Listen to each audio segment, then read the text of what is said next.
Oke, untuk materi berikutnya itu berkaitan dengan chapter 10 ya, desentralisasi. Ya, judul besarnya adalah desentralisasi, tapi dalam desentralisasi ini tuh konsepnya ada beberapa ya. Di dalam desentralisasi sendiri itu ya, itu mencakup ada responsibility accounting ya, pusat pertanggungjawaban akuntansi ya, kemudian pengukuran kinerja ya, performance evaluation, sama transfer pricing ya, penentuan harga transfer gitu ya. Oke, jadi sebenarnya sebelum kita masuk ke materi, kita akan berbicara secara umum dulu gitu ya, konsep dari desentralisasi itu apa. Ya, jadi kalau teman-teman pernah dengar nggak centralization sama decentralization? Kira-kira bedanya apa? Centralization sama decentralization. Atau mungkin ada yang pernah dengar kata otonomi gitu. Otonomi biasanya otonomi daerah gitu sih kalau ini. Ada pernah dengar kata-kata itu nggak? Atau mungkin ada teman-teman yang udah sempat baca materinya terus bisa sedikit memberikan gambaran gitu ya atau opini bedanya apa centralization sama decentralization. Ada yang mau coba?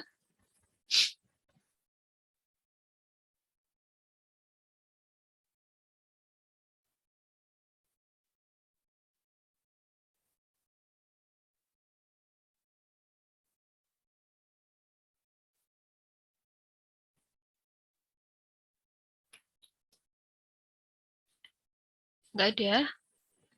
Atau kalau dari namanya dulu deh, centralization itu kira-kira apa ya? Terpusat gitu. Ari Septian hadir. Iya Bu, hadir Bu. Hmm. Oke, Mas Ari mungkin suaranya agak besar sedikit. Oh iya Bu, Hmm. sentralisasi sama desentralisasi ya Bu. Hmm. Jadi kalau sentralisasi itu kan terpusat Bu. Nah jadi aspeknya itu diatur dalam pusatnya. Contoh ada pemerintah daerah dan pemerintah pusat. Jadi aspeknya ini diatur sama pemerintah pusatnya. Nah sementara kalau desentralisasi ini eh, juga ada pemerintah daerah dan pemerintah pusat. Namun kalau desentralisasi ini pemerintah daerahnya itu bisa menjalankan tanpa harus ada peraturan dari pemerintah pusat, Bu. Seperti itu. Oke. Betul ya, ada beberapa statement yang sudah disampaikan oleh Mas Ari, sudah masuk juga. Oke Mas Ari, mungkin kalau saya tanya terkait misalnya pengambilan keputusan, bedanya apa kalau yang centralization sama decentralization terkait dengan pengambilan keputusan? Siapa yang berhak menentukan keputusan kalau terpusat sama desentralisasi?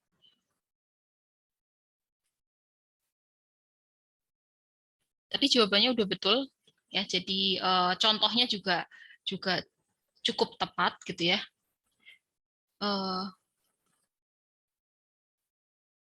apa namanya? Pemerintah pusat dengan pemerintah daerah. Cuma nanti kita akan kaitkan dengan konsep manajemen biaya gitu. Nah, tapi sekarang boleh kita pakai contoh itu supaya teman-teman ada gambaran dulu. Bedanya apa kalau itu terkait dengan pengambilan keputusan? Bagaimana kalau misalnya itu sistemnya pakai centralization, satunya pakai decentralization?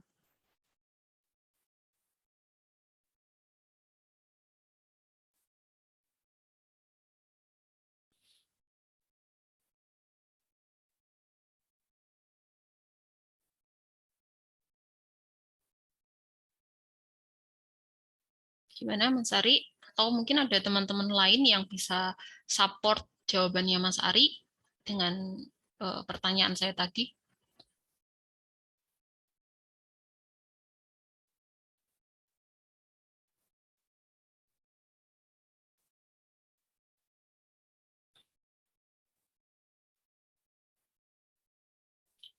Di bawahnya Mas Ari ada Risma Sugiyarti Kuncoro. Oke, hadir Mbak Risma.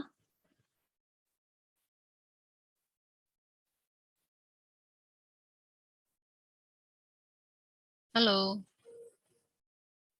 Mbak Risma hadir?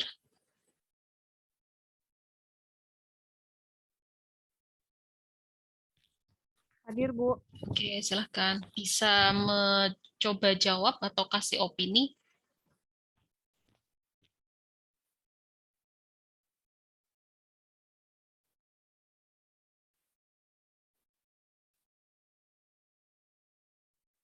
Atau yang lain boleh kalau sudah ada kepikiran misalnya.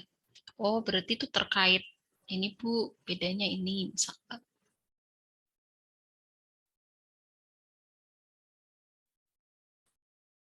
Yang lain nggak ada?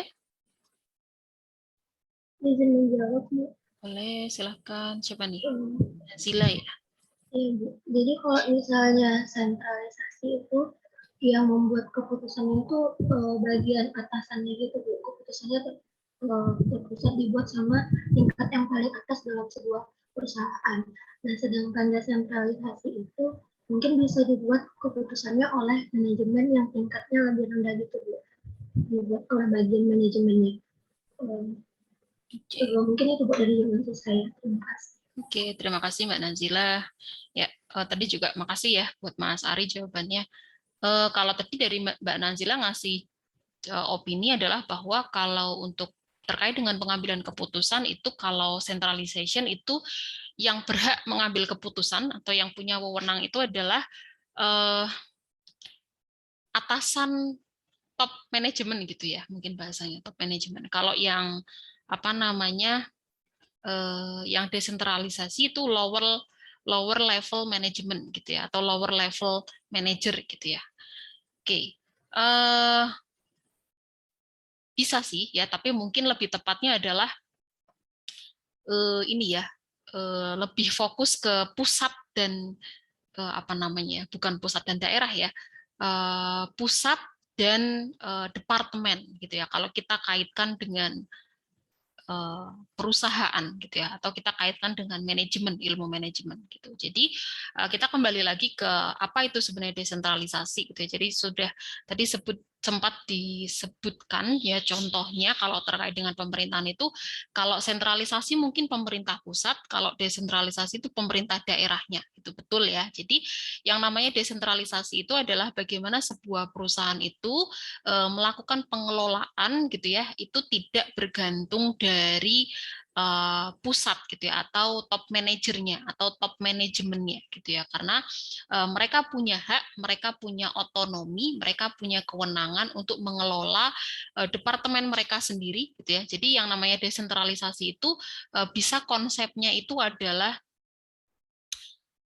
induk dan anak perusahaan gitu ya, kalau teman-teman belajar konsolidasi AKL gitu ya, atau dalam satu perusahaan itu bentuknya adalah divisi ya, atau departemen. Jadi departemen-departemen atau divisi itu adalah contoh atau implementasi dari desentralisasi ya, atau bisa juga induk dan anak perusahaan ya, anaknya itu adalah bagian implementasi dari desentralisasi sendiri gitu ya. Jadi kenapa ada desentralisasi itu, karena tadi ya semakin besar ya ukuran sebuah perusahaan gitu ya, semakin luas gitu ya, maka akan sangat cukup susah gitu ya untuk mengatur semua ya keseluruhannya gitu ya, mulai dari level puncak sampai ke bawah gitu. Maka sebenarnya kalau teman-teman perhatikan ya di laporan keuangan itu ada yang namanya struktur organisasi gitu ya. Struktur organisasi itu pasti dimulai dari CEO dulu gitu ya.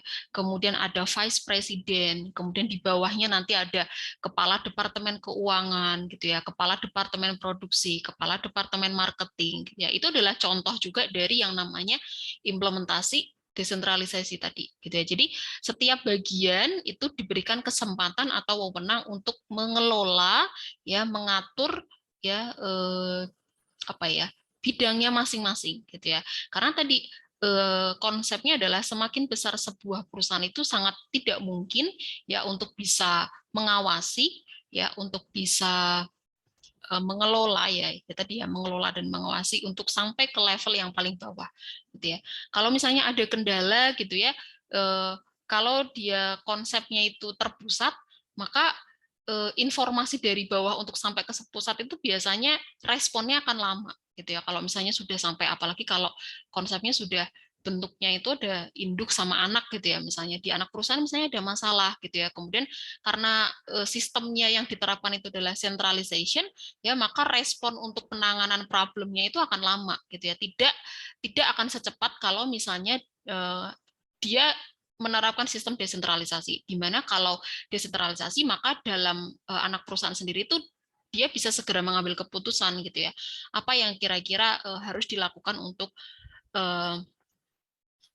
solve gitu ya, untuk mengatasi masalah tadi gitu ya. Atau juga misalnya terkait dengan apa ya, sumber informasi gitu ya. Sumber informasi itu kan kalau misalnya dia perusahaannya besar kemudian sistemnya masih terpusat gitu ya, maka perusahaan itu akan sangat susah gitu ya, artinya dia tidak akan lebih mudah kalau misalnya mereka itu sistem yang diterapkan adalah desentralisasi gitu ya. Mereka bisa lebih mudah akses gitu ya, akses informasi apa yang terjadi misalnya di departemen tersebut atau apa yang terjadi di perusahaan anak gitu ya. Tapi kalau misalnya sistemnya masih terpusat gitu ya, misalnya induk perusahaannya di Indonesia ya, anak perusahaannya misalnya ada di Afrika misalkan gitu ya, maka akses ke informasi yang ada di anak-anak perusahaan itu atau apa yang ada di departemen perusahaan itu, maka jauh gitu ya, aksesnya itu jauh gitu ya. Jadi memang konsep desentralisasi ini lebih banyak diterapkan sekarang gitu ya, karena lebih memudahkan ya apa namanya, perusahaan itu untuk mengelola dan mengawasi. Toh juga sebenarnya nanti ya dalam konsep desentralisasi ini para apa namanya, pemegang kewenangan itu dia juga akan report gitu ya, membuat report ke top management gitu ya, ke pusat juga gitu.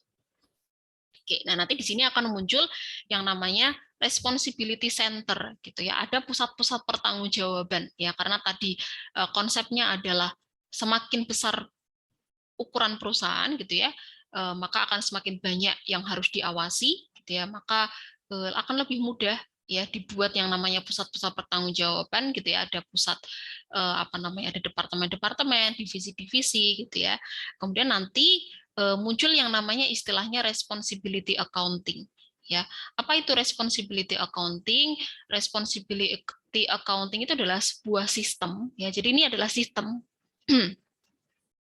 ya, pusat pertanggungjawaban akuntansi ini adalah sebuah sistem yang apa namanya, membandingkan ya antara hasil yang dicapai oleh masing-masing responsibility center tadi gitu ya, dibandingkan dengan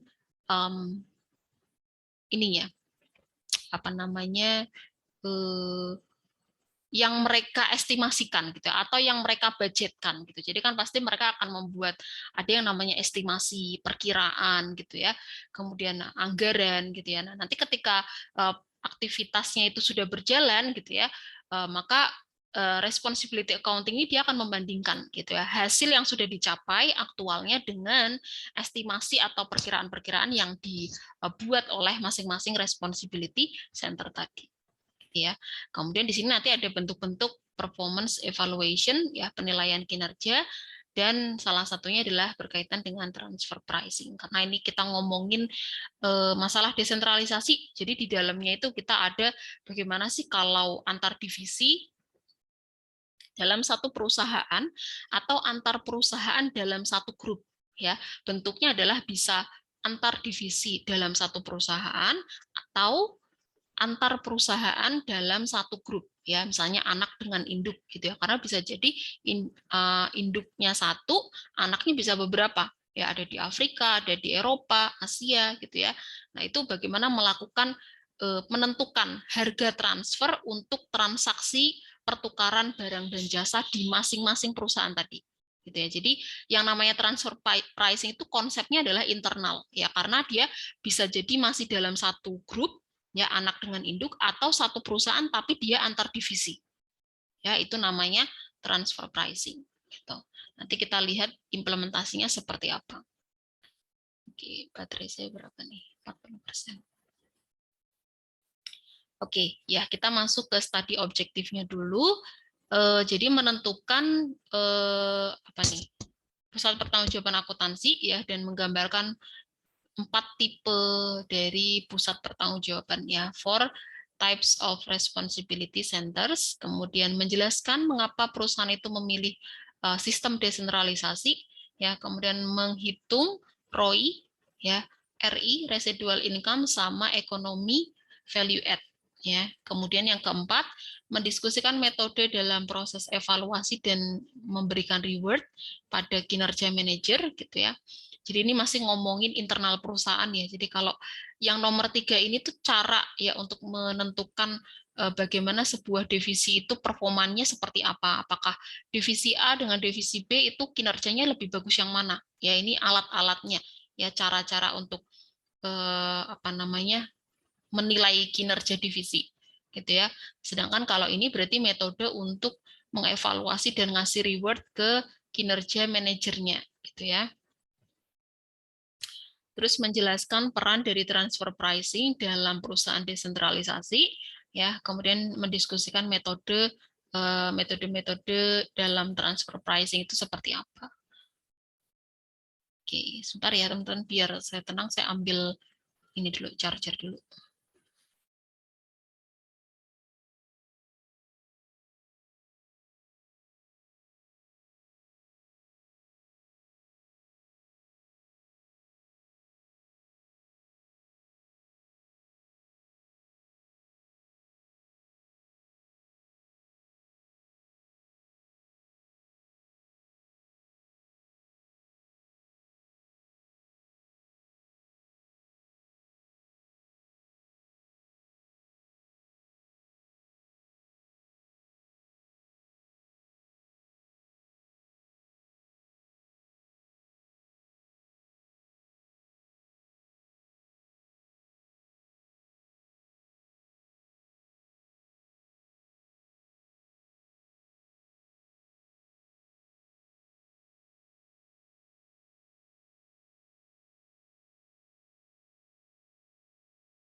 Oke, kita lanjutkan ya. Jadi nanti saya konsepnya bolak-balik ya antara PDF sama yang PPT untuk nambahin sama melengkapi. Oke. Ya, jadi di sini pembahasan pertama adalah terkait dengan pusat pertanggungjawaban akuntansi gitu ya. Uh, jadi sebenarnya responsibility accounting ini tuh muncul karena ada responsibility center tadi gitu ya. Jadi awalnya yang didesain oleh perusahaan itu adalah tadi pusat pusat pertanggungjawaban gitu ya. Ada divisi, ada departemen gitu ya. Kemudian misalnya divisi yang fokus ke cost gitu ya, kemudian pusat pertanggungjawaban revenue gitu ya, pusat pertanggungjawaban investment gitu yang fokus pada investasi gitu ya. Dan nanti sistem yang membandingkan ya atau menilai ya hasil dari masing-masing responsibility center tadi itu namanya responsibility accounting gitu ya, mengukur hasil dari masing-masing responsibility center ya, kemudian membandingkan hasilnya dengan ya beberapa ukuran ya, atau tadi misalnya standar yang sudah dibuat di awal gitu ya, estimasinya atau budgetnya tadi gitu ya. Jadi dia sistem yang mengukur hasil dari responsibility center. Nah, apa itu responsibility center? Ya tadi pusat pertanggungjawaban yang didesain dalam perusahaan gitu. Karena kalau perusahaannya besar, jadi yang namanya responsibility center itu memang biasanya adanya di perusahaan-perusahaan yang ukurannya besar gitu. Karena Kalau misalnya perusahaannya levelnya kecil gitu ya, kayak misalnya home industry itu yang nggak perlu ada ini gitu ya, karena apa namanya, perusahaan itu masih bisa terhandle apa ya, kinerja, kemudian apa namanya, apa yang dilakukan dalam perusahaan itu masih bisa terlihat gitu ya, masih bisa terhandle lah istilah gitu ya. Tapi kalau misalkan perusahaannya sudah besar, ya aktivitasnya banyak, ya skopnya juga kemana-mana, maka harus ada yang namanya pusat pertanggungjawaban. Nah, pusat pertanggungjawaban ini ya, atau responsibility center-nya ada 4 ya. Yang pertama adalah cost center, ya, revenue, ya, kemudian profit center, sama investment center. Kalau cost center ini adalah pusat pertanggungjawaban yang hanya bertanggung jawab untuk cost aja gitu ya. Jadi dia tidak menentukan price, ya, dia tidak menentukan harus invest berapa banyak capitalnya gitu ya, modalnya. Dia hanya bertanggung jawab pada cost ya. Kalau revenue itu bertanggung jawab pada revenue, ya, pendapatannya. Kalau profit center gimana? Yang namanya profit berarti berkaitan dengan cost dan revenue. Ya, dia bertanggung jawab untuk revenue dan cost. Sedangkan investment center dia bertanggung jawab untuk revenue, cost, dan investasi. Oke. Contohnya apa sih, Bu? Dari responsibility center ini kok nggak kebayang kalau di perusahaan? Ada gitu ya. Jadi pusat pertanggungjawaban ini tuh apa ya? Kayak kelompoknya gitu ya. Tapi sebenarnya implementasinya tuh tadi adalah pembentukan divisi-divisi tadi ya. Misalnya departemen produksi. Ya, departemen produksi itu kan kerjaannya hanya memproduksi barang. Ya, dia tidak menentukan harga barang. Ya, dia tidak membuat marketing gitu ya, tidak melakukan pemasaran gitu ya. Maka karena dia prosesnya hanya produksi barang, ya, dia menggunakan resource, ya, sumber daya, maka di departemen produksi itu masuk ke dalam cost center, ya, karena dia hanya fokus atau bertanggung jawab pada cost saja, ya. Sedangkan nanti kalau masuk misalnya ke marketing, ya, departemen pemasaran, itu biasanya dia nentuin harga gitu ya, kemudian dia juga apa namanya, membuat strategi pemasaran gitu ya. Maka biasanya dia masuk ke dalam revenue center gitu ya, karena dia bertanggung jawab pada revenue.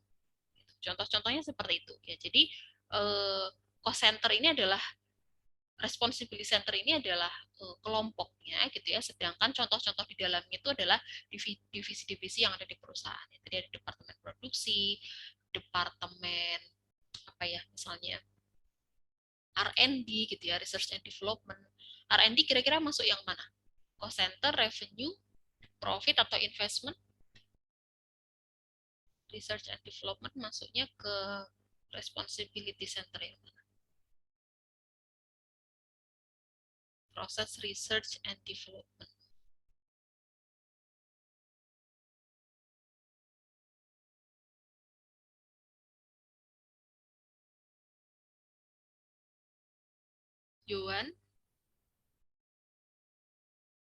Yohan Kenny hadir.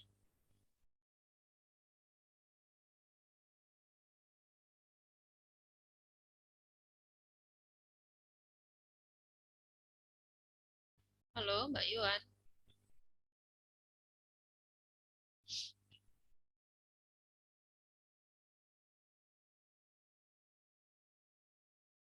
Mana nih orangnya ada?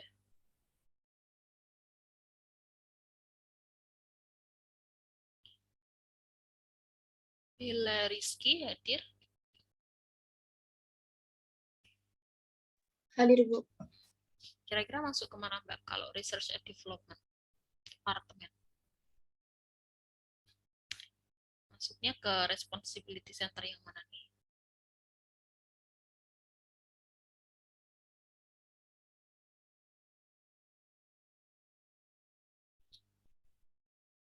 Dari definisinya ya.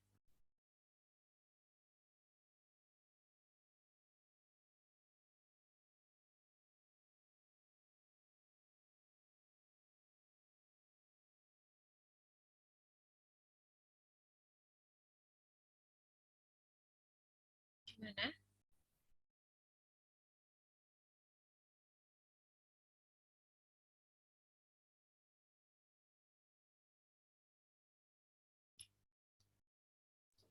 Ke yang investment center bukan, Bu?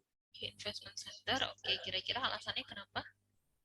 Karena kan dia R&D itu kan buat kayak kita meneliti produk gitu kan, Bu. Hmm. Terus kayaknya masuk ke situ sih, Bu. Soalnya kalau masuk ke kos kan kita nggak in biaya, tapi kita lagi menguji produk gitu, Bu. Kalau revenue juga kita nggak sedang ini untuk pendapatan gitu loh, Bu. Ya, tapi investment center ada revenue sama cost-nya juga tuh. Masuk keduanya karena dari hasilnya itu bisa menghasilkan itu gitu, Kak, dari pemikiran saya. Oke, oke.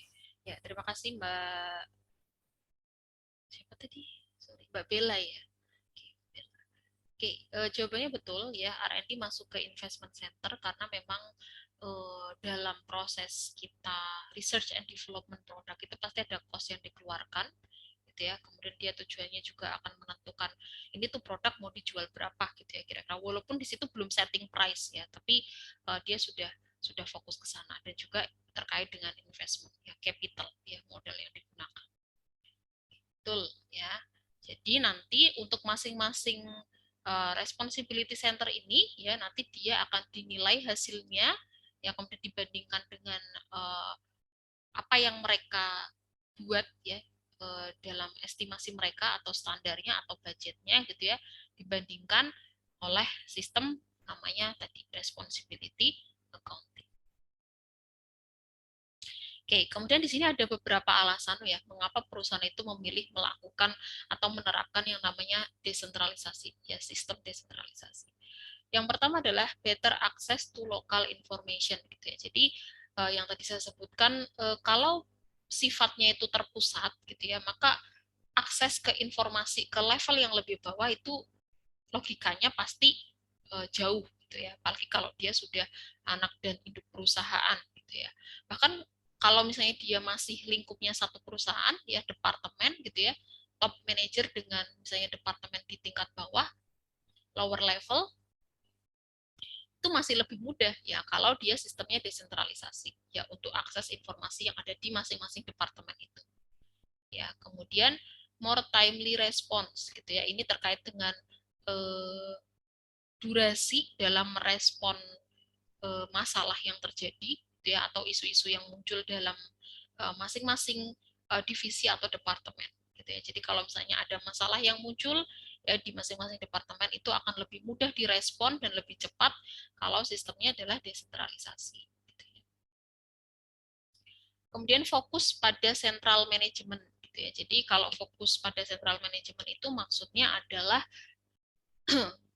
perusahaan itu ini ya tidak hanya kalau perusahaan pusat itu masih diberikan apa ya tugas ya untuk mengurusi sampai ke level-level yang paling bawah gitu ya maka dia tidak akan punya waktu gitu ya untuk bisa memikirkan bagaimana perusahaan ini akan berkembang ya lebih besar gitu ya untuk melakukan ekspansi gitu ya untuk apa namanya mencari pasar yang lebih luas gitu ya karena dia hanya fokus pada tadi masalah-masalah yang terjadi di internal ya pada level-level bawah karena di dalam perusahaan sendiri itu masalah internal yang ada di lower level manajemen itu juga banyak gitu ya bahkan mungkin lebih rumit ya gimana nih caranya misalnya kalau ada supplier yang kendala dengan supplier ya misalnya barang itu datang selalu telat gitu ya itu kan sebenarnya hal-hal teknis yang terjadi di bawah gitu ya lower level management gitu ya misalnya kemudian ada misalnya customer yang apa namanya bayar hutangnya tuh lama misalkan yang seperti itu tapi kalau apa namanya hal-hal yang teknis seperti itu diurusin oleh manajer-manajer ya untuk masing-masing departemen ya maka manajer yang tingkat atas itu ya yang terpusat itu dia akan bisa lebih fokus untuk bagaimana gitu ya cara melakukan ekspansi bagaimana mencari pasar kemudian membuat apa namanya, desain produk yang lebih bagus gitu ya, R&D-nya dan sebagainya, research untuk produk gitu. Jadi salah satu alasan dari desentralisasi tadi ya, manajer tingkat atas atau tingkat pusat itu dia lebih punya waktu untuk mengurusi hal-hal yang lebih besar gitu ya, tidak fokus ke hal-hal teknis ya. Kemudian training dan evaluation of segment manager ya, jadi salah alasan lain gitu ya kenapa desentralisasi ini diterapkan itu adalah kita supaya perusahaan itu bisa melatih ya manajer-manajer pada tingkat yang lebih rendah gitu ya, kepala departemen, kepala divisi gitu ya, untuk tadi belajar membuat keputusan ya, karena sebenarnya keputusan yang mereka buat walaupun mereka itu adalah kepala departemen ya, bukan kepala perusahaan, bukan CEO-nya gitu ya, tapi setiap keputusan yang mereka buat itu akan menentukan kemajuan dari perusahaan secara keseluruhan gitu. Jadi mereka juga harus belajar bagaimana tadi membuat keputusan yang baik gitu ya, kemudian baik untuk divisinya, tapi juga tujuan utama perusahaannya juga tercapai. Jadi dia melakukan pelatihan untuk kepala-kepala departemen dan tadi ya penilaian kinerja gitu. Jadi dia mengevaluasi kira-kira gimana nih ya kalau kepala departemen itu dikasih wewenang ya atau otonomi atau kesempatan untuk mengelola departemen dan membuat keputusan itu, keputusan seperti apa yang mereka akan ambil gitu ya. Apakah hanya akan untuk memajukan divisi masing-masing ya, atau dia juga akan memikirkan profitnya perusahaan secara keseluruhan gitu ya. Kemudian memberikan motivasi untuk segmen manajer ini juga kurang lebih sama dengan yang sebelumnya gitu ya, memberikan motivasi untuk manajer-manajer pada tingkat bawah untuk belajar ya, membuat keputusan terbaik ya bagi divisi dan perusahaan secara keseluruhan.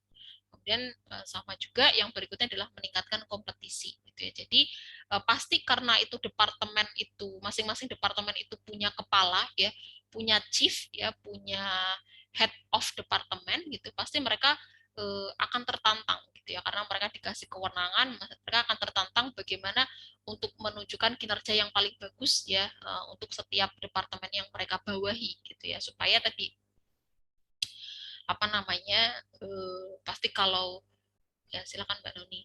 Kalau misalkan mereka bisa menunjukkan kinerja yang bagus, misalnya departemen produksi dia bisa meminimalisir cost produksinya gitu ya, misalkan, atau misalnya di bagian research and development dia bisa apa namanya memunculkan sebuah desain produk yang lebih baru ya, atau misalnya diminati oleh banyak pasar gitu ya, maka itu sebenarnya juga akan memberikan efek secara pribadi ke manajer itu sendiri gitu ya,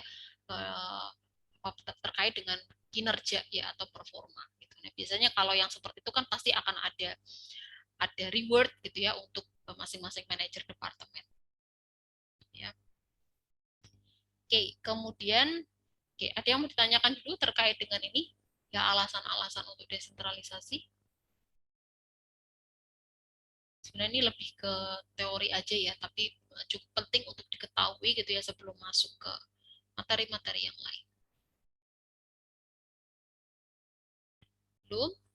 Oke, berikutnya adalah kita akan mengetahui gitu ya, atau diskusi terkait dengan bagaimana sih mengukur ya kinerja dari investment center. Nah, sekarang kalau tadi teman-teman sudah mengetahui ada 4 jenis responsibility center ya, cost, revenue, profit, sama investment center. Nah, sekarang kita akan fokus bagaimana cara mengukur kinerja di bagian investment center aja. Ya, karena yang 3 investment center sebelumnya itu sudah dibahas di materi-materi sebelumnya gitu ya.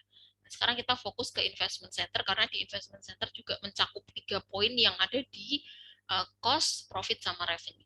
Gitu ya.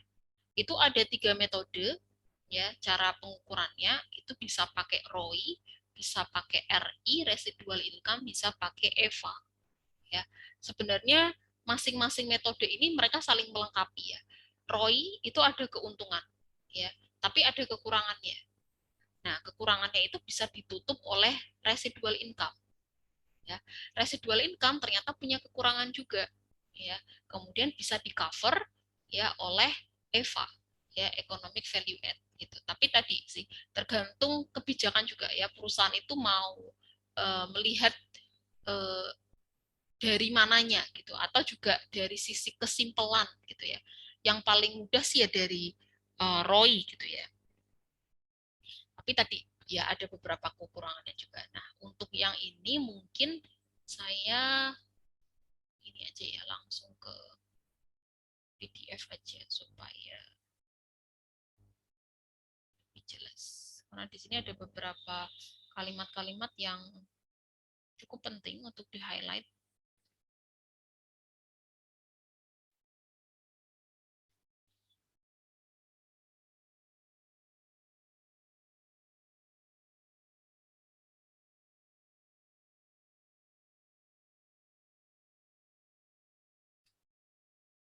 Ya, ya three performance evaluation ya, ada 3 pengukuran kinerja, ada ROI, residual income, sama economic value add. Nah, ini mungkin yang teman-teman harus bisa bedakan ya, bedanya ROI, RI sama EVA itu seperti apa. Oke.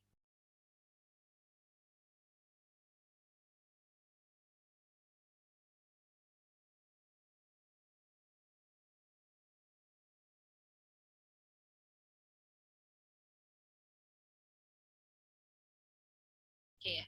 Return on investment ya. Dari namanya kita bisa sekilas menyimpulkan ini terkait dengan pengembalian dari investasi ya yang kita lakukan. Jadi seberapa besar sih pengembalian yang kita dapatkan dari investasi yang sudah kita lakukan gitu ya, atau seberapa besar pengembalian yang kita terima atas aset yang sudah kita kelola gitu ya untuk menghasilkan pendapatan tadi. Seberapa besar pengembaliannya? Ya. Nah, misalkan contohnya ya, misalkan ada 2 divisi ya yang melaporkan operating profit-nya ya, profit operasinya, laba operasinya itu adalah 100.000 dan 200.000. Ada yang masih ingat nggak laba operasi itu dapatnya dari mana? Cara ngitung laba operasi dapatnya dari mana? Ini ada di AP1, AP2, operating income. Namanya bisa operating income, bisa operating profit. Dia masih ingat?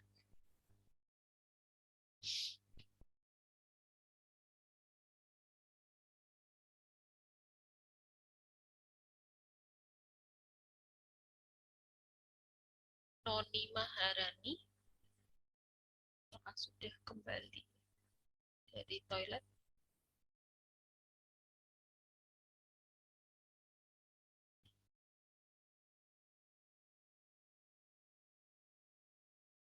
Atau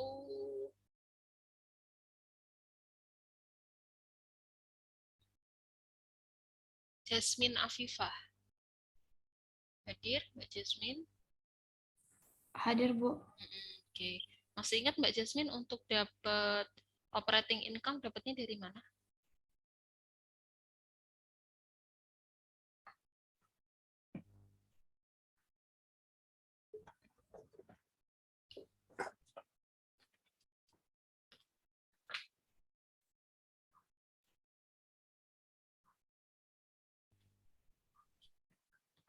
Dulu teman-teman waktu AP1 belajar ngitung ini ya.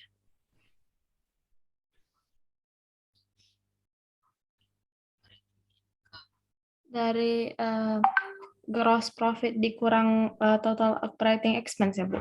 Gross profit kurang operating expense. Berarti dia sudah dikurang sama tax sama interest belum, Mbak? Profitnya.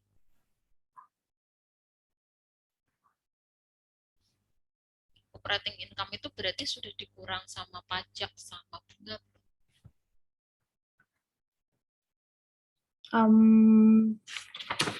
Belum, Bu.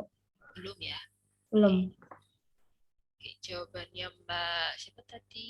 Mbak Jasmine, betul ya. Jadi operating income itu adalah gross profit setelah dikurangi oleh operating expense gitu ya. Sebelum ya pajak dan bunga gitu ya. Oke, jadi dapat operating profitnya itu 2 divisi, satunya dia 100.000, satunya lagi 200.000 gitu ya. Terus Pertanyaannya adalah bisa nggak kita bilang ya bahwa second divisionnya ini ya karena dia melaporkan operating profitnya 200.000 itu dia menunjukkan performa yang paling bagus gitu ya. Nah, sekarang kita lihat what if ya gimana kalau ya first divisionnya itu pakai investmentnya ya dia pakai aset atau modalnya itu 500.000 ya investmentnya 500.000 tapi profitnya 100.000 ya sedangkan yang kedua investmentnya 2 million ya 2 juta terus profitnya atau income-nya adalah 200.000. Maka bagaimana ya kita menentukan divisi yang terbaik itu seperti apa? Gitu. Apakah kita hanya semata-mata melihat langsung ya operating income yang dihasilkan? Ya, maka kita lihat dulu ya berapa sih sebenarnya capital ya atau investasi yang digunakan ya pada masing-masing divisi itu ya. Satunya profitnya 100.000 tapi investasinya 500. Yang satunya 200.000 lebih besar tapi ya investasinya 2 juta. Ya, kira-kira bagus yang mana? Kita lihat di sini. Ya. One way to relate operating profit to asset yaitu adalah menggunakan ya atau menghitung profit yang didapatkan per dolar investasi. Ya, jadi kita jangan semata-mata melihat profit yang didapatkan langsung gitu ya secara bulat gitu ya. Tapi kita melihat ya berapa sih sebenarnya untuk mendapatkan profit itu berapa investasi yang digunakan gitu ya. Untuk menghitung profit yang didapatkan per dolar investasi yang dipakai. Oke. Maka kalau caranya seperti itu ya konsepnya seperti itu di divisi yang pertama itu dapatnya adalah 0,2 per dolar atas investasinya gitu. Jadi untuk masing-masing untuk setiap yang diinvestasikan gitu ya dia dapat profitnya tuh 0,2. Ini yang divisi pertama. Yang divisi kedua dia dapatnya 0,1. Malah ternyata lebih kecil ya karena yang satunya dia pakai asetnya 2 juta ya yang di sini tapi profitnya 200.000. Yang di sini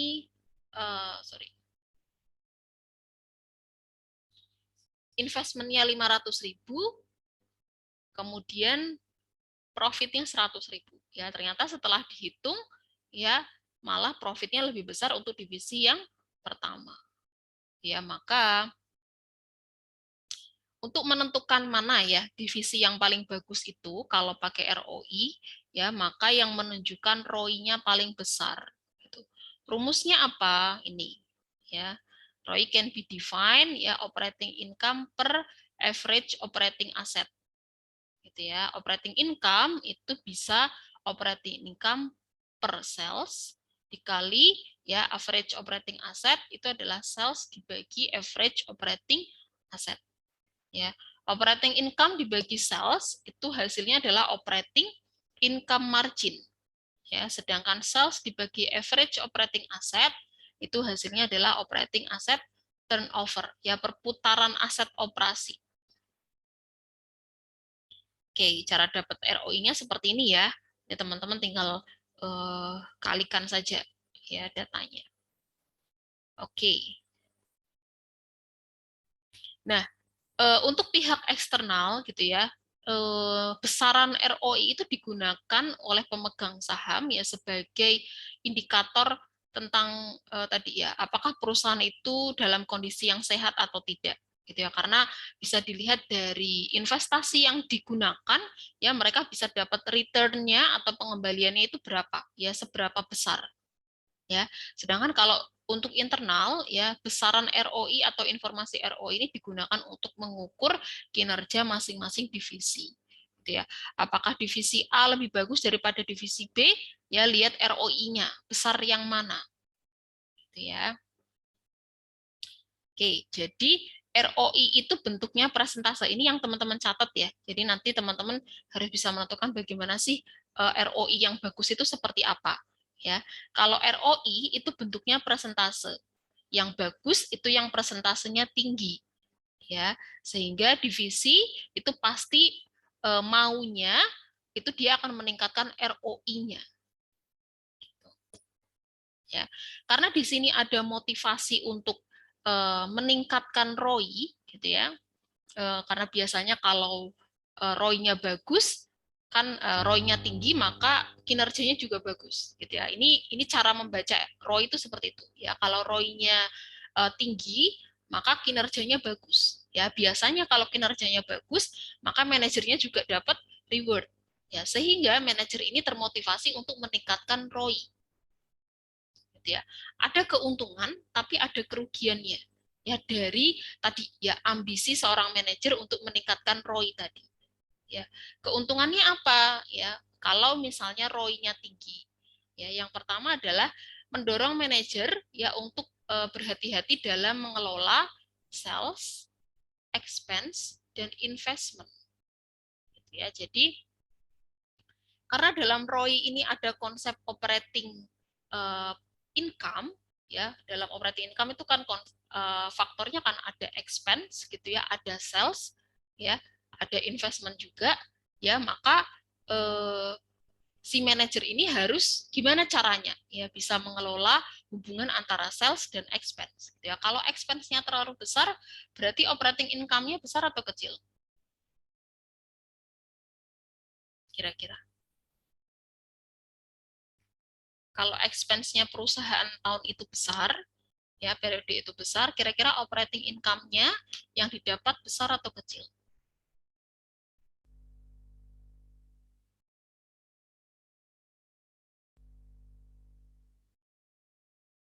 Kecil ya, Bu.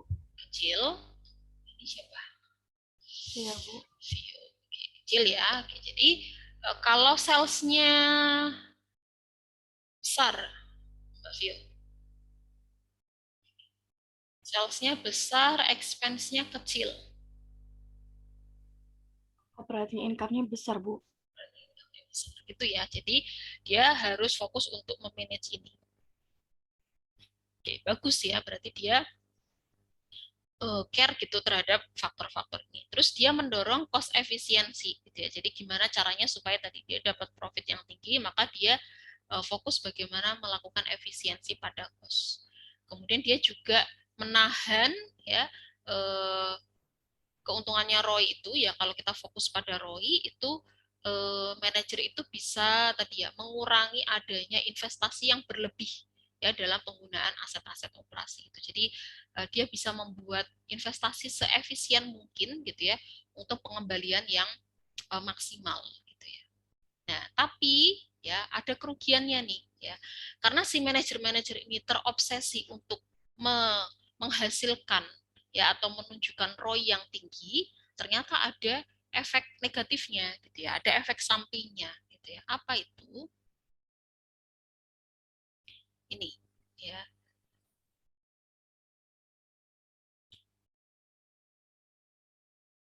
Dia akan ya discourage ya menahan manajer untuk menginvestasikan ya di proyek-proyek yang akan menurunkan divisi ROI divisinya gitu ya. Jadi apa namanya?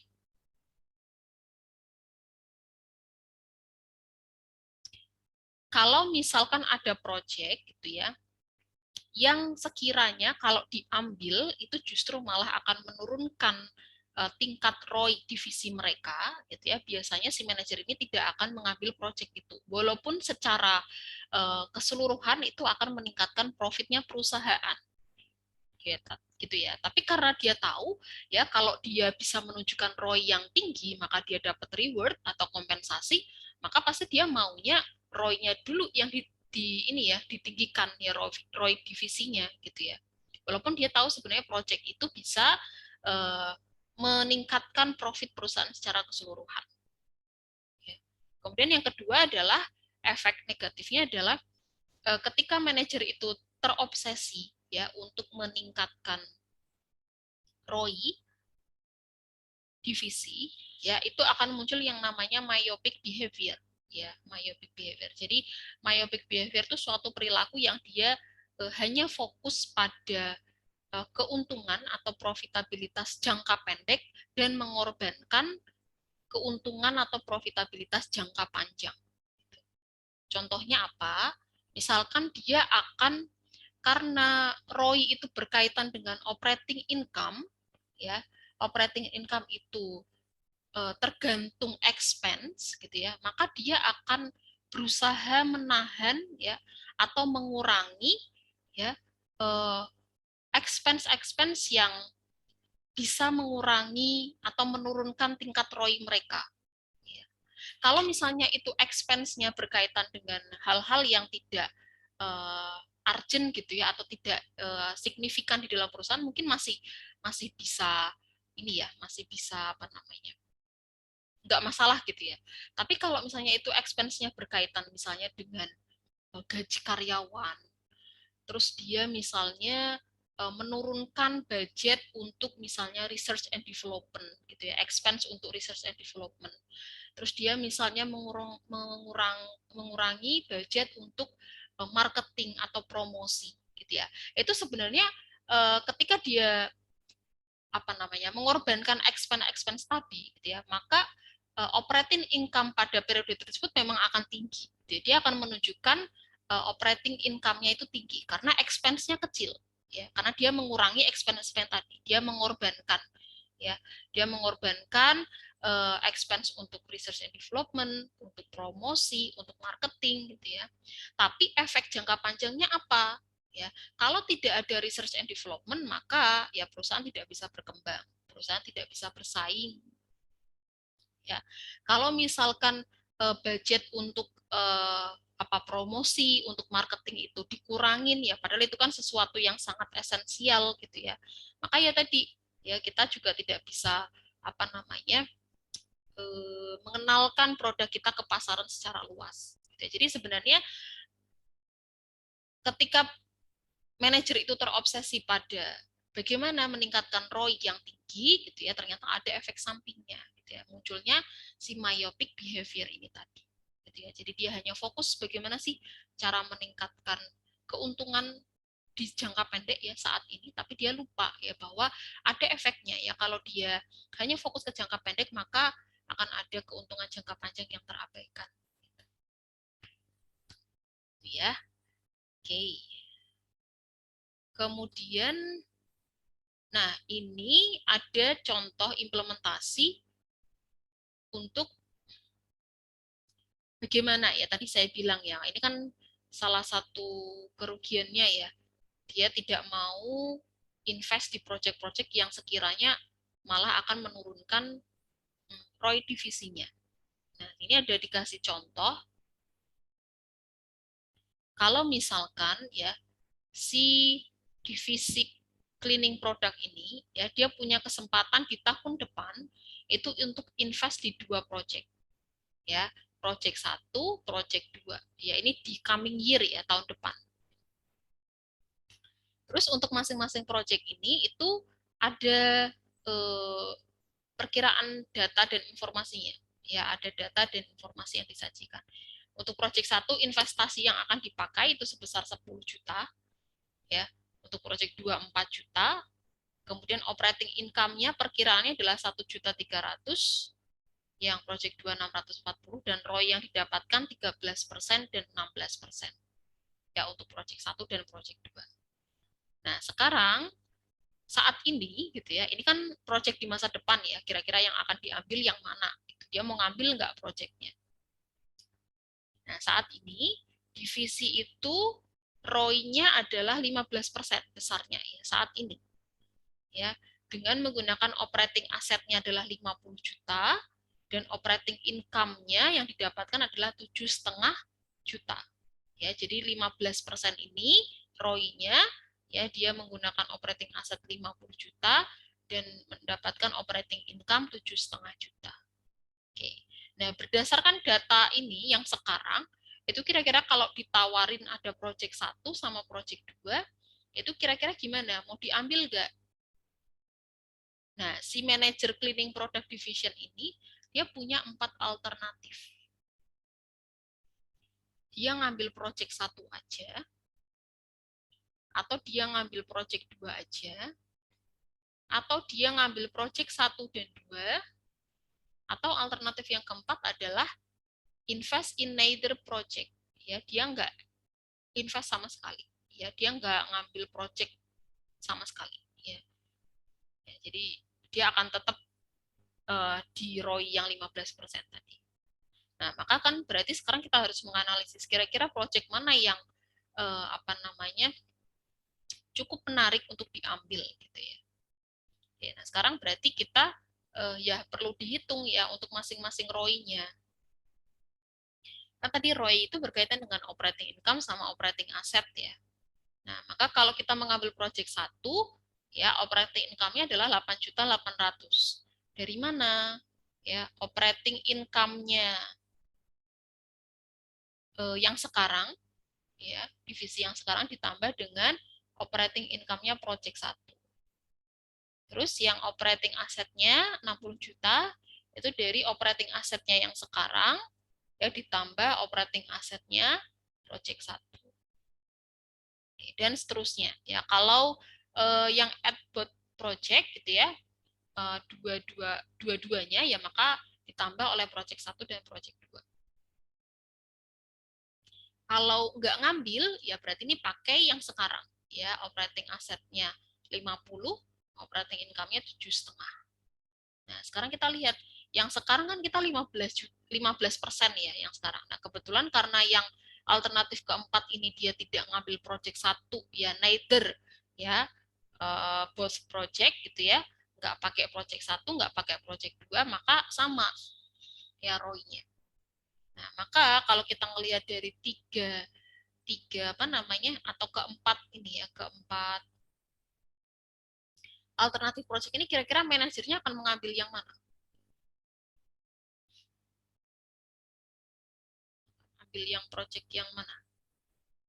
Satu dua atau nggak ngambil?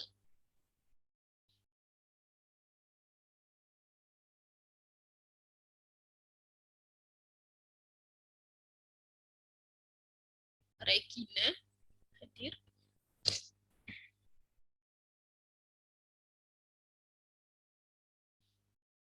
Mbak Regina hadir.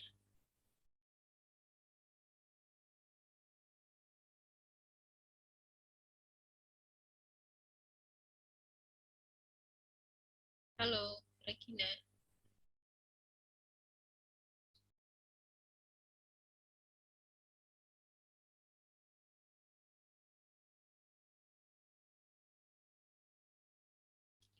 Tri Julian hadir.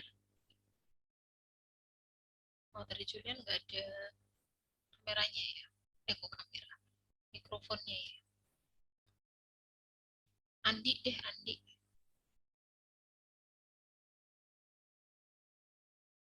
Mas Andi hadir. Hadir, Bu.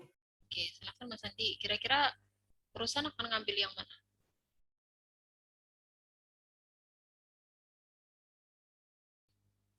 Tadi pertanyaannya boleh diulang, Bu?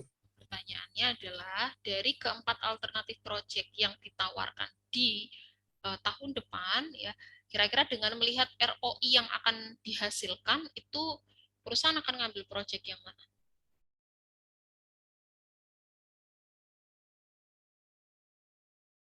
Ngambil yang kedua, Bu, karena Karena 15% lebih besar. 15% lebih besar dari Maksudnya 15,7% lebih besar daripada yang keempat, 15% aja, Bu. Oke. Kenapa dibandinginnya sama yang keempat?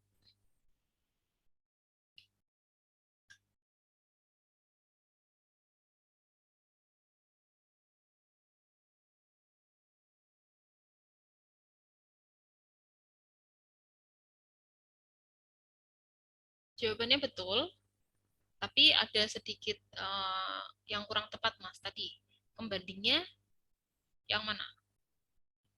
15%-nya bukan yang keempat ya.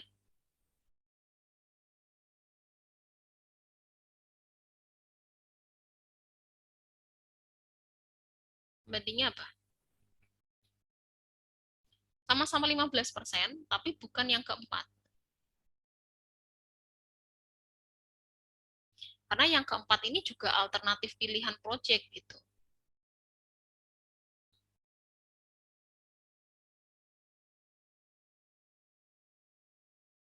Ada yang mau menambahkan atau melengkapi?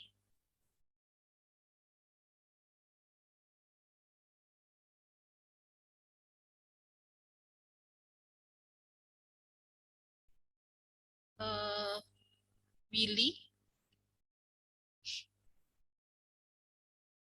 Fernando hadir?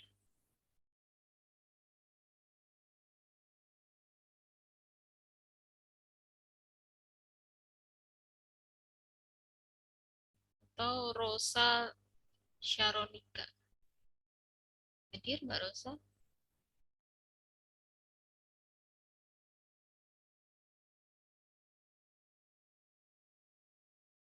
Namanya ada ya, Willy sama Rosa. Oke, silakan mungkin ada yang mau menambahkan. Nggak harus nama-nama tadi. Sedikit lagi sih jawabannya. Jadi pembandingnya bukan 15% yang ini ya, karena ini adalah bagian dari alternatif project yang bisa dipilih. Kebetulan di sini presentasinya 15%.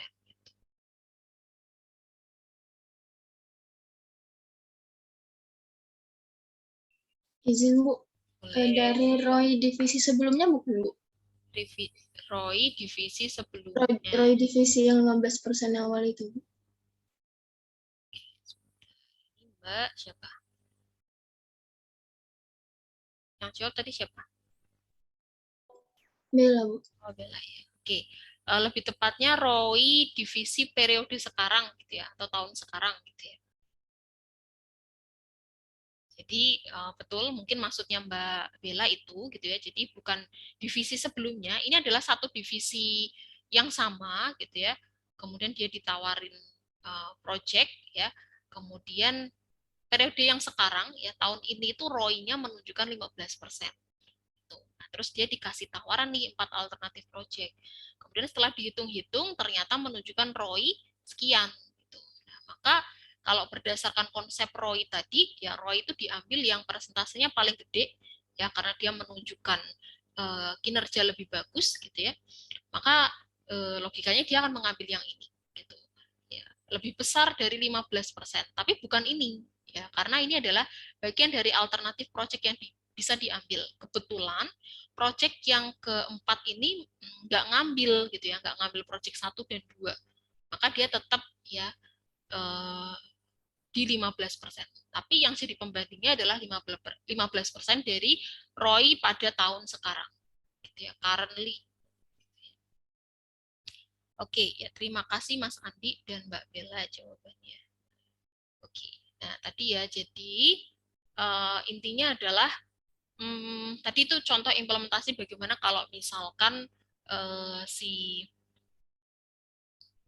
manajer ini ditawarin ya untuk invest di beberapa project gitu. Nah, cuman tadi ya kerugian, bukan kerugian ya, kelemahannya dari kalau perusahaan itu hanya menggunakan ukuran kinerja itu dengan melihat ROI-nya saja gitu ya, maka akan ada beberapa efek negatif tadi. Ya, contohnya tadi munculnya myopic behavior gitu ya. Jadi si manajer itu hanya fokus ya bagaimana cara meningkatkan ROI gitu ya, sehingga dia akan terobsesi untuk bagaimana menahan ya atau mengurangi faktor-faktor yang bisa mengurangi operating income-nya. Gitu ya.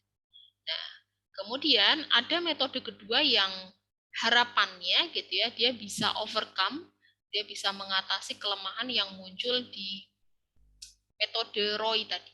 Ya, namanya adalah residual income. Nah, residual income kuncinya di sini. Ya, ini juga teman-teman silakan catat ya. Residual income itu bentuknya dolar ya. Kalau ROI tadi bentuknya persentase ya. Semakin besar residual income-nya semakin bagus.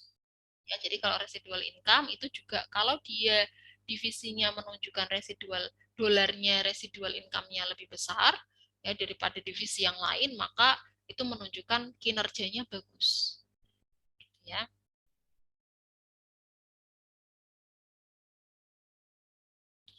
Ya, in an effort gitu ya, untuk usaha dalam mengatasi kecenderungan penggunaan ROI ya yang menurunkan investasi ya yang sebenarnya dia itu profit ke perusahaan tapi dia menurunkan ROI-nya divisi. Jadi kalau tadi kan sebenarnya kenapa salah satu bentuk negatifnya ROI itu adalah perusahaan itu cenderung akan mengabaikan proyek-proyek yang sebenarnya itu dia profitable loh untuk perusahaan secara keseluruhan. Tapi karena dia tahu ya kalau dia ngambil proyek itu ROI-nya akan turun, maka dia akan mengabaikan proyek-proyek itu.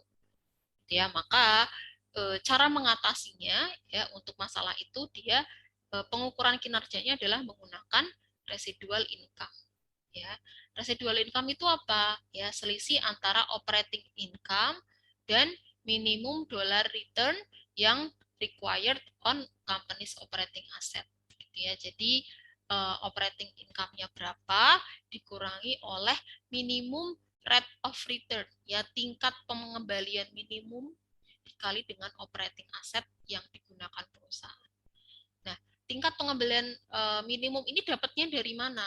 Ya, tingkat pengembalian minimum ini biasanya ditentukan ya, sudah ditentukan oleh perusahaan. Jadi misalnya periode sekarang perusahaan itu minta gitu ya, required tingkat pengembalian minimum yang harus tercapai itu berapa? Berapa persen misalnya? 8% kah, 3% kah gitu ya. Nah, cara ngitungnya itu. Ya, jadi nanti operating income-nya berapa yang didapatkan, operating asset yang digunakan berapa dikali dengan tingkat pengembalian minimum yang diinginkan oleh perusahaan. Jadi ini biasanya sudah ditentukan. Oke, mungkin teman-teman karena ini udah setengah 12, mungkin nanti nggak bisa sampai selesai ya. Jadi nanti kalau misalkan cuma sampai residual income, minggu depan masih ada 1 minggu lagi ya untuk bahas sisanya. Kayaknya mungkin sisanya adalah EVA sama transfer pricing. Gitu ya. Nanti kita bahas di situ nggak apa-apa. Oke, supaya nggak buru-buru juga. Karena masih cukup banyak sih yang perlu dijelasin. Oke, nah keuntungan dari residual income adalah ya ada beberapa keuntungannya ya.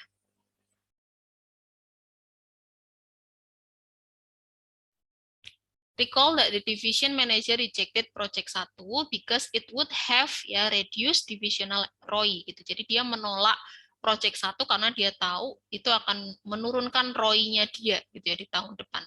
Karena ROI yang sekarang adalah 15%, sedangkan ROI di project 1 hanya 14,67 gitu ya.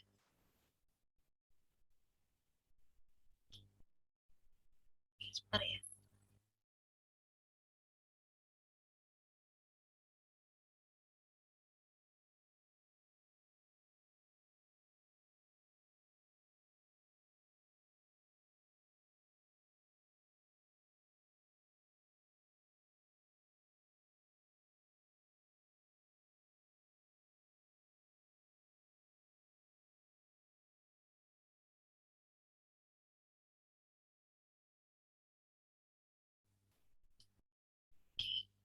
Sekarang kita akan ngitung residual income-nya gitu ya. Operating income-nya ya untuk project 1 dan project 2. Ternyata setelah dihitung dengan tingkat pengembalian maaf teman-teman.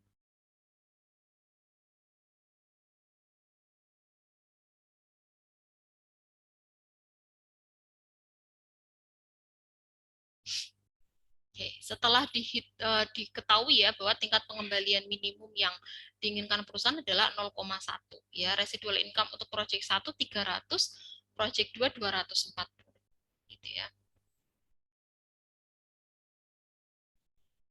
Oke, nah maka kalau seperti ini ya residual income-nya kan berarti lebih tinggi project 1 ya.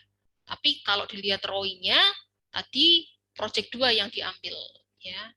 Notice that both project ya increase residual income. Ya in fact ya faktanya project 1 increase divisional residual income more than project 2 gitu ya. Thus ya both ya would be selected by the divisional. Jadi ketika dia sudah melihat besaran residual income-nya, maka ada kemungkinan ya kalau kinerjanya diukur menggunakan residual income, bukan pakai ROI lagi gitu ya, maka perusahaan ada kemungkinan dia akan ngambil project 1 dan project 2. gitu ya. Karena kalau ngambil project 2 aja ROI-nya bisa tinggi, ngambil project 1 residual income-nya tinggi juga gitu ya. Ini kan 300 lebih besar dari 240. Nah, sekarang kerugian. Nah, ternyata ada kerugiannya ya kalau kita menggunakan pengukuran kinerjanya itu hanya pakai melihat atau hanya melihat residual income saja gitu ya. Oke. Ada 2 kelemahan ya dalam residual income ya. Yang pertama adalah karena dia adalah sebuah pengukuran yang absolut, maka ini sebenarnya tidak mengurangi perilaku myopik tadi gitu ya. Jadi sama, ini masih akan memunculkan adanya perilaku myopik behavior tadi gitu ya. Kemudian nah, contohnya seperti ini ya. Jadi misalkan divisi A dan divisi B.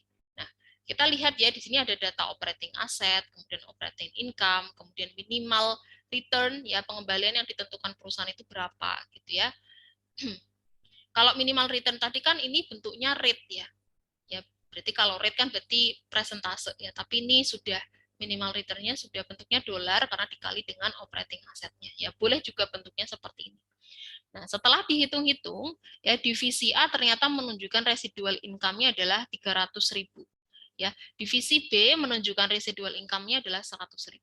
Maka, kalau teman-teman hanya melihat kinerja divisi dari data residual income, maka teman-teman akan secara otomatis gitu ya atau sekilas akan mengatakan bahwa divisi A itu menunjukkan kinerja yang lebih bagus ya karena residual income-nya besar ya daripada divisi B gitu ya. Nah, tapi sekarang ya ini ya at first glance gitu ya, sekilas gitu ya. Divisi A itu lebih bagus karena residual income-nya 3 kali lipatnya ya, 3 times ya. Nah, ternyata setelah diperhatikan lagi gitu ya, divisi A itu menggunakan 6 time ya lebih banyak asetnya daripada yang divisi B gitu ya. Berarti 6 kalinya gitu ya, 6 kalinya aset yang dipakai di divisi B. Yang ini 15 juta, yang ini 2,5 gitu ya. Sehingga seharusnya ya logikanya dengan aset yang dipakai sekian dengan menghasilkan residual income yang sekian, maka division B itu more efisien. Gitu ya. Setelah dihitung-hitung, maka untuk melihat seberapa efisien gitu ya, maka kita harus menghitung yang namanya residual return ya. Residual return itu adalah dengan cara membagi residual income-nya dengan average operating asset-nya. Gitu ya.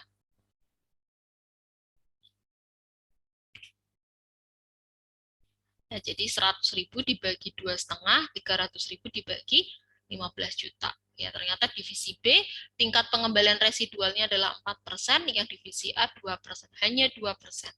Ya. Jadi walaupun sekilas dilihat dari residual income-nya itu besar, tapi ketika dikembalikan lagi, oh ternyata average operating asset yang dipakai itu 6 kali lebih besar dari divisi B. Ya, sehingga bisa disimpulkan bahwa divisi B itu bekerja lebih efisien. Ya, kalau ini kan berarti logikanya aset yang dipakai banyak, tapi pengembaliannya tuh dikit gitu. Ya. Kalau di sini tuh walaupun asetnya yang dipakai hanya 2,5, tapi dia bisa ya menghasilkan residual income-nya 100.000. Maka divisi B bekerja lebih efisien. Gitu. Maka ini yang ditunjuk sebagai yang memiliki kinerja lebih bagus daripada divisi A. Gitu ya. Jadi kita tetap harus melihat berapa sih aset yang digunakan. Itu ya teman-teman. Oke, ada yang mau ditanyakan dulu untuk 2 metode ini sebelum nanti kita sambung untuk yang Eva, tapi nanti di minggu depan aja supaya nggak kepotong karena nanti Eva sekalian nyambung sama yang transfer pricing. Oke, ada yang mau ditanyakan? Sambil saya ini ya.